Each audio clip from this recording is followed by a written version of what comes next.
seconds. 15 seconds. 10 seconds. 5, 4, 3, 2, 1. In your face, all over the place.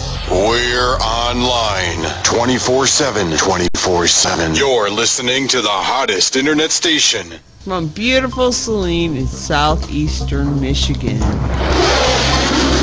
Around the world at sunsky.mysteries.com. This is the 2009 Top 10 Webcam in the World winner. This is SETV. Well, good evening, everybody. Oh, sorry about that. Good evening, everybody. Bill Zam here. Hopefully everybody is doing good. I am coming to you, of course, directly from our super secret broadcast studios by way of our broadcast facility in Washington, D.C. That's right. We bring this to you. Well, we do it over the phone lines, and, well, there you go. It's broadcast from Washington, D.C. We go directly into the den of iniquity. This is a special 6:30 p.m. pre-show show. So, at any rate, we are going to have tonight a very, very special guest coming up at 7 p.m. This guest, we have had her scheduled for nearly a month, and she is going to be coming on and joining us at 7 o'clock, right after the top of the hour break that we're going to take tonight. And I thought I would read a little bit from her book. Her book is called Be the People, A Call to Reclaim America's Faith and Promise. And incidentally, whenever you go outside these days, you want to make sure you wear a hat and a pair of sunglasses, because that will help hide you from the drones that the government sees fit to fly overhead to keep an eye on you. Because, don't forget, the military has said if they collect any incidental information about you, well, they get to keep it for 30 days, just in case they happen to need it. At any rate, Dr. Swain's book, Be the People, A Call to Reclaim America's Faith and Promise. It is available at our website, SalineETV.com. You can head on over there. Presumably, if you're watching the live broadcast or listening to the audio stream, well, then you already know that the book is there. It should be the top book on the list. The book begins, the cold winds of change sweeping through Washington, D.C., and our nation are damning evidence that even though we say we believe in God, we actually live like atheists. We consider God to be either non-existent or irrelevant, and certainly not in the business of distributing rewards and punishments.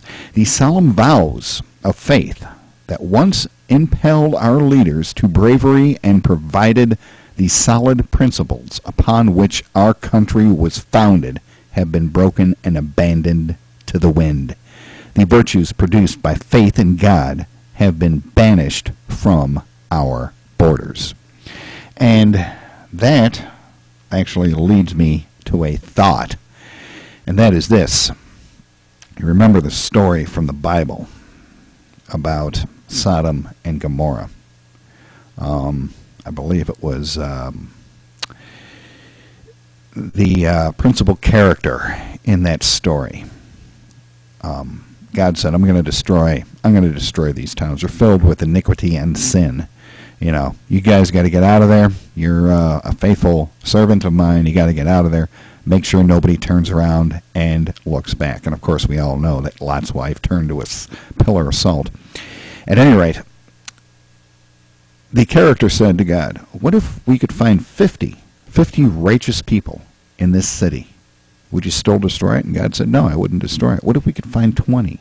What if we could find 15, find 10, find 5, just 5 souls in this city that still follow God?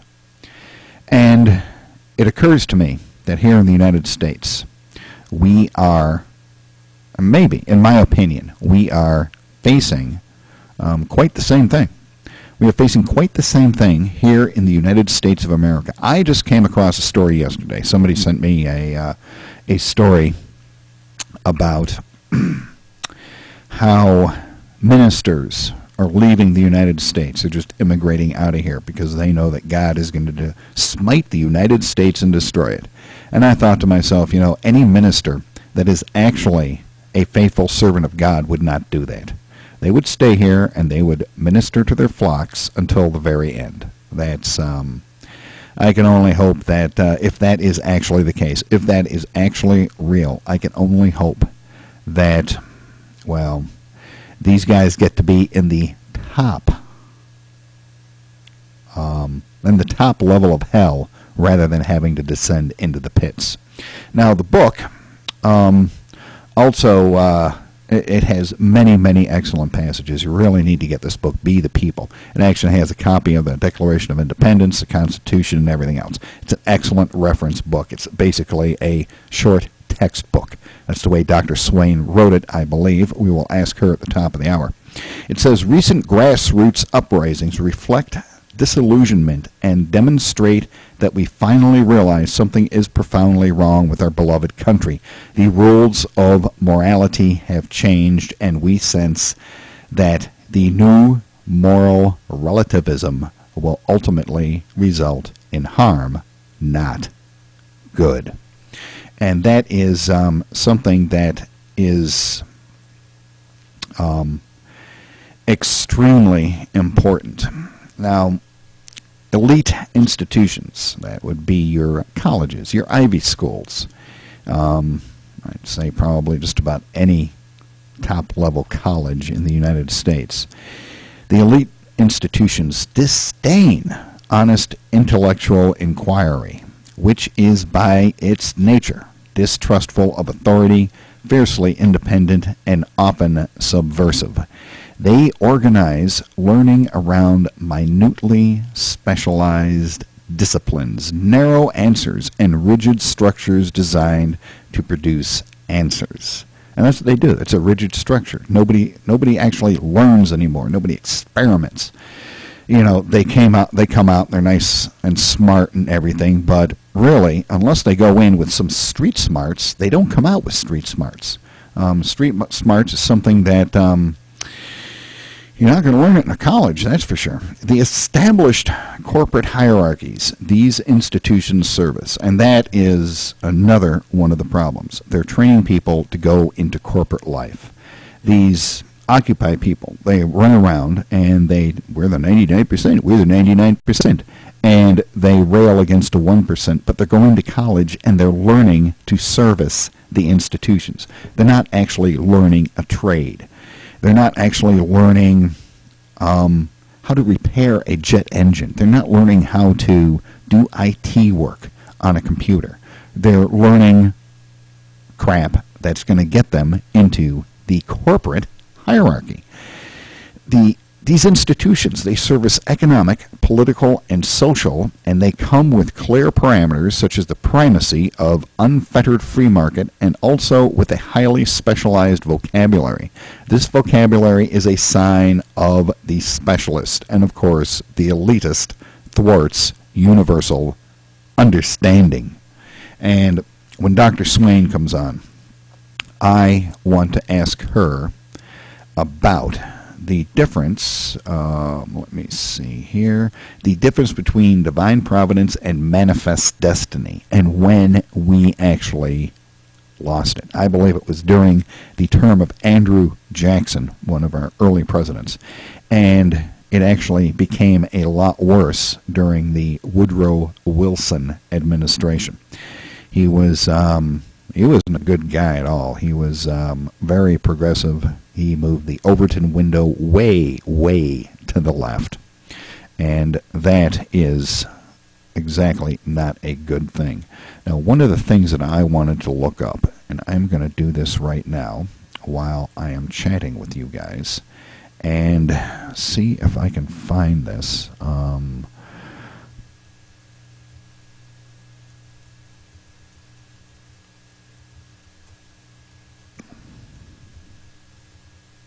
Okay. I heard this today. There were two instances in American history where American citizens were rounded up by the government and put into camps. You could say that putting the Indians on reservations was one of those. That resulted, I believe, directly from manifest destiny rather than the divine destiny that this country was founded under. The other one was the Japanese-American internment during World War II. Let me see. Internments of Americans. Internments of Americans. So let me see here. The Italian-American internment, the German-American internment, the Japanese-American internment. These are all episodes in the United States history where people were rounded up and put in internment camps, what we call today the FEMA camps. Now, is this possible that this could happen again? It happened in the past. Could it happen again? Sure it could. I don't see any reason why not. That's one of the things that we, as citizens, have to fight against. It is, to me, highly disturbing that these things are actually coming to the forefront again. We shouldn't be thinking about stuff like that, about Americans being interred. You would think that we've outgrown that. But the recent rumors and news items, usually online news items, the mainstream media doesn't cover stuff like this. The news items about the FEMA camps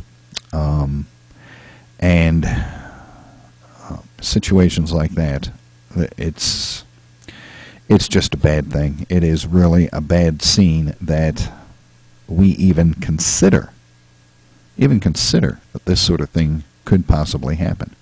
And a lot of the things that we are going to be talking about tonight, and she's only going to be on for half an hour, so I thought that I would do a pre-show for, I don't know, about 20 minutes or so here, and then we're going to switch over to some music or something, and I'm going to get her on the line. More than likely on the live feeds, you will have dead air as opposed to the nonsensical ramblings that you're hearing now. And it is it is a very disturbing thing, and I am very glad that Dr. Swain has agreed to join us tonight, and she's going to be on for 30 minutes.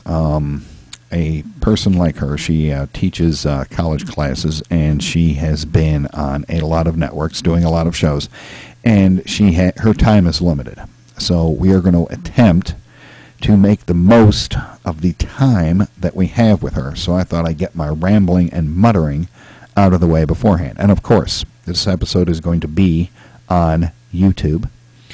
Even this first part is going to be on YouTube. And we are going to be releasing it under the Creative Commons licensing, with the caveat that we get attribution for the show, for the video. Attribution, attribution, attribution. SeleneETV.com. That's what you have to put on it. SeleneETV.com. That is our company, the Selene Entertainment Broadcasting Group, LLC. So do the attribution, and you will be free to use these interviews as you see fit. Don't chop them up, please. Thank you. So we, where was I actually going with this? There are some other parts of the book. Dr. Swain says, as a university professor, I too have observed a strong tendency of people educated at elite institutions to smirk at working class Americans and those whose dialects and behaviors identify them as outsiders. We have been seeing this recently. We have actually been seeing this in some of the elections and voting that we have seen in just the past weeks. This was written in 2010, and she was saying it then. We have been saying it since we've been on the air in early 2011. Cultural enforcers disdain the use of biblical references as explanations for human problems. They act as if the answer to every problem lies in the secular humanists' reasoning. Americans empower this group when we weakly defer to their so-called expert opinions. And I believe, and the people that I am involved with, the people that appear on this show, and the people that are behind the scenes here at Surrounded by Idiots, we all believe that the time has come to stop that.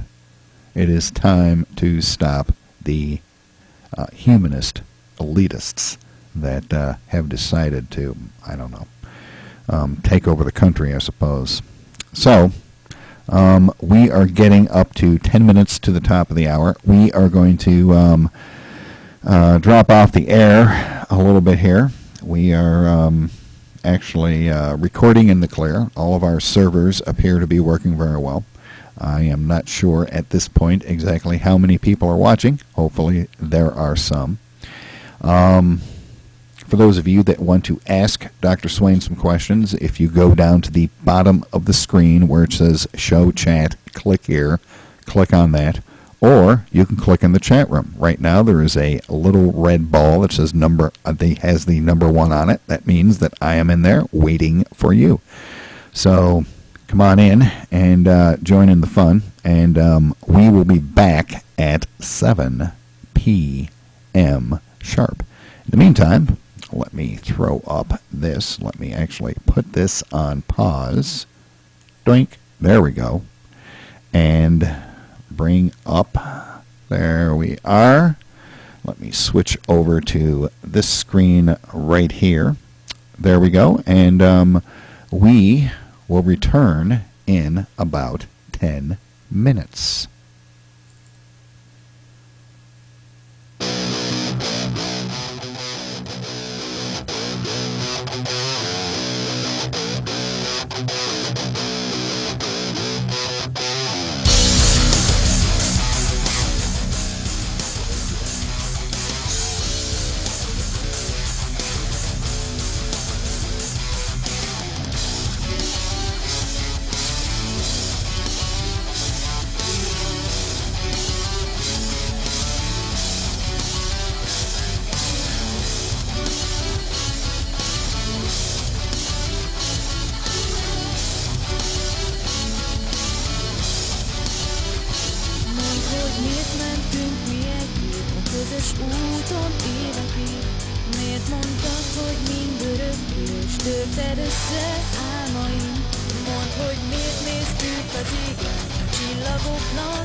hogy mi mindent tettem ellened, mert nem tudom. Mondd el, hogy most mit kéne tennem, hogy megérd, ez fáj nagyon. Lassan elmúltak az évek, és egyre láttam magamon, hogy most már jól ismerlek téged. Elég volt, ezt vállalom. Most már érzem, ez fájdalom.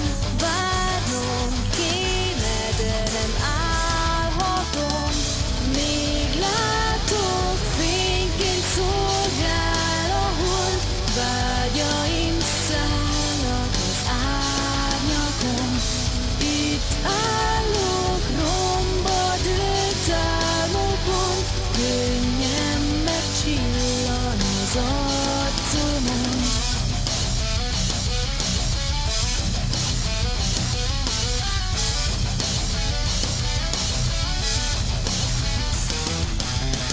Én értem, miért félsz most már.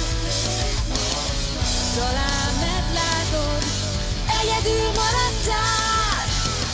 Ne harcolj, nincs értelme már. Én hát tovább, érezd át mélyen a magát.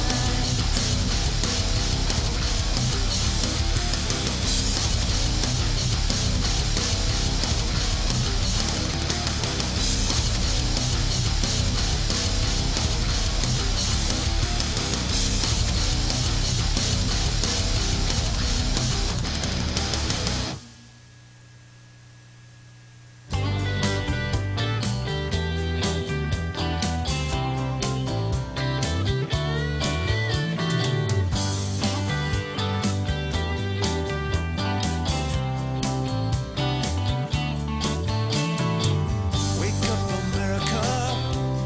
Something must be done.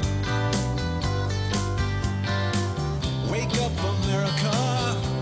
Be hopeful and be strong. Liberty is calling. The time has come. Wake up, America. The change, it has begun. Let freedom ring. Let freedom ring in your heart. That's a start. It's not that complicated. There's been a crime. The leaders of our nation are showing us lies. You better wake up, America. Something must be done. You better wake up, America.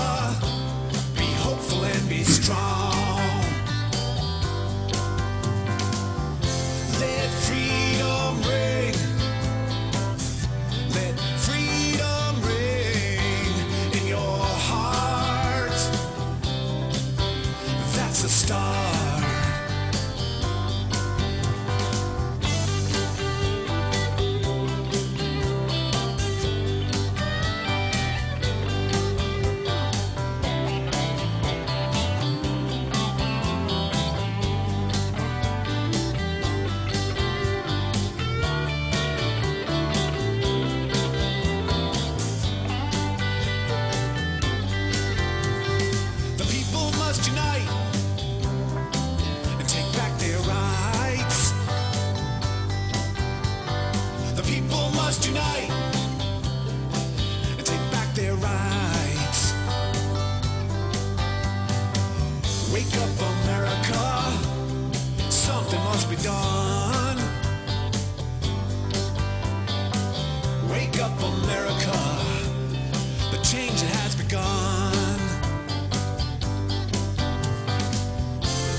Hello, is this Dr. Swain? This is Bill Zam with SCTV. We're scheduled for an interview at the top of the hour. Yes. The people scheduled me for 30 minutes. Is that about okay? Cool. Okay, is that 463-7332? Okay, I'll call you in about 2 or 3 minutes. Okay, bye.